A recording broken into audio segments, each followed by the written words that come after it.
बहुत बार ऐसा देखने को मिलता है जो ज्यादा भगवान का पूजा पाठ करता है वही सबसे ज्यादा दुखी होता है, जबकि कोई नास्तिक आदमी जो भगवान को नहीं मानता कभी पूजा पाठ नहीं करता, कभी संतों का संग नहीं करता, वह सबसे ज्यादा सुखी जीवन जीता है।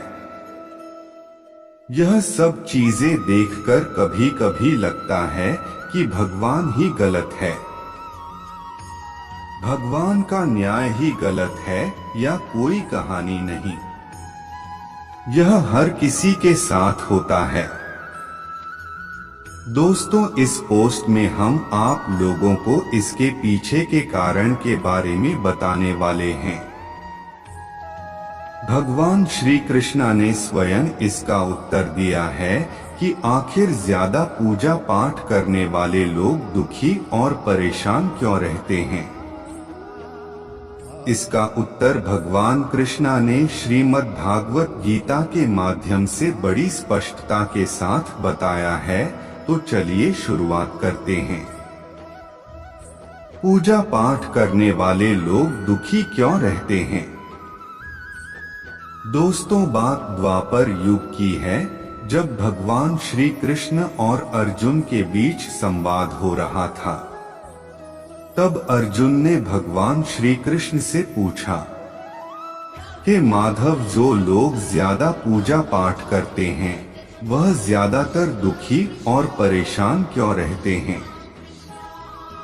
इसके पीछे कारण क्या है, जबकि वो लोग जो भगवान का नाम ही नहीं लेते, भगवान का स्मरण भी नहीं करते, वह लोग हमेशा गलत कार्य करते हैं।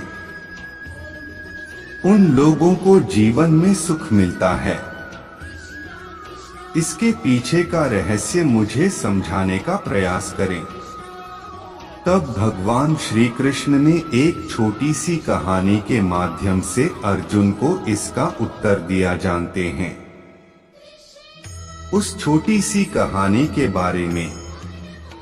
भागवत गीता के अनुसार से ज्यादा पूजा करने वाले लोग दुखी क्यों रहते हैं। एक गुरु के दो शिष्य थे। दोनों ही पढ़े लिखे और विद्वान थे। दोनों में सिर्फ फर्क इतना था कि एक भगवान को मानने वाला था और दूसरा भगवान को ना मानने वाला था। नास्तिकता एक ऐसा था जहां पर भगवान की कथा होती थी, जहां सत्संग होता था, जहां भजन होता था, वहां दौड़ा चला जाता था और भगवान की पूजा पाठ करने लगता था। दूसरा शिष्य इन सब चीजों से काफी दूर था। वह शराब पिया करता था, वेश्याओं के यहाँ जाया करता था। सारी बुरी आदतें दूसरे शिष्य में थी। एक दिन क्या हुआ कि जब वह शिष्य शराब पीकर अनाप शनाप बोलते हुए रास्ते में चलते हुए अपने घर को जा रहा था, अचानक उसको रास्ते में पैसों से भरा एक बैग मिल जाता है। उसकी खुशी का ठिकाना नहीं रहता। वह जोर जोर से चिल्लाते बताता है, आज मुझे पैसों से भरी भेंट की थैली मिल गई है। मेरा जीवन सफल हो गया। इन पैसों से अपने जीवन की आवश्यकताओं की पूर्ति कर लूंगा। वही दूसरा मित्र मंदिर से भजन करते हुए अपने घर को जा रहा था। अचानक उसकी पैर में बड़ी कांटी चुभ जाती है। रक्त निकलने लगता है। ठीक उसी समय दूसरा शीशे भी वहां पहुंच जाता है और हंसते हुए उसको बोलने लगता है, क्यों तुम ही हो ना जो सबसे ज्यादा पूजा पाठ करते हो, भगवान का भजन करते हो। क्या किया तुम्हारे भगवान ने मुझे, देखो मैं कभी मंदिर नहीं गया, मैंने कोई अच्छा काम किया है। मेरे घर में भगवान का मंदिर भी नहीं है। मैंने कभी अपने बारे में सत्यनारायण भगवान की कथा नहीं कराया, भगवान के सामने कभी माथा नहीं टेका, फिर भी मैं कितना संपन्न हो अमीर हूँ। मेरे पास पैसों की कोई कमी नहीं है।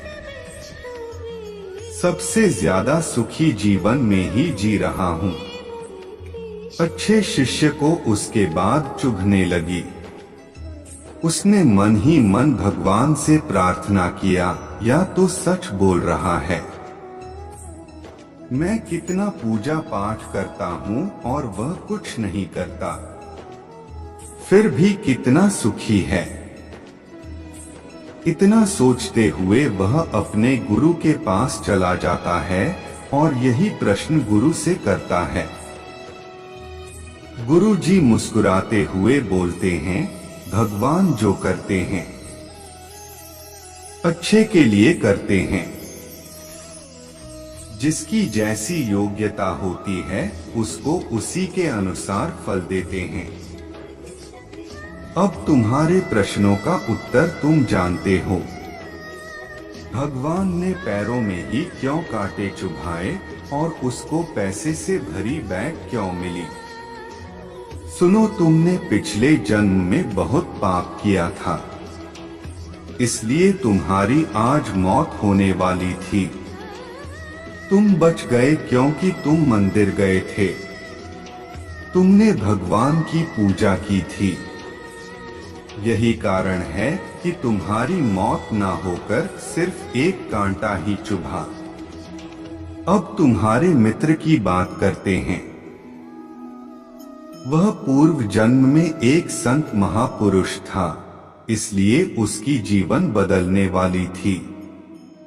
करोड़ों की संपत्ति का मालिक बनने वाला था, मगर इस जन्म में उसने कोई भी अच्छा कार्य नहीं किया।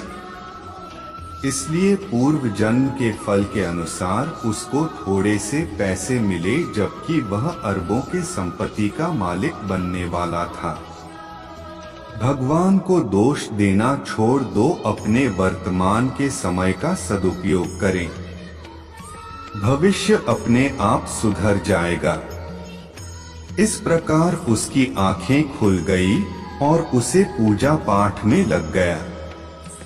तो यही करना होता है कि जो पूजा पाठ करते हैं वो इतना दुख क्यों रहते हैं। दोस्तों, आज के लिए बस इतना ही। मिलते हैं अगले वीडियो में।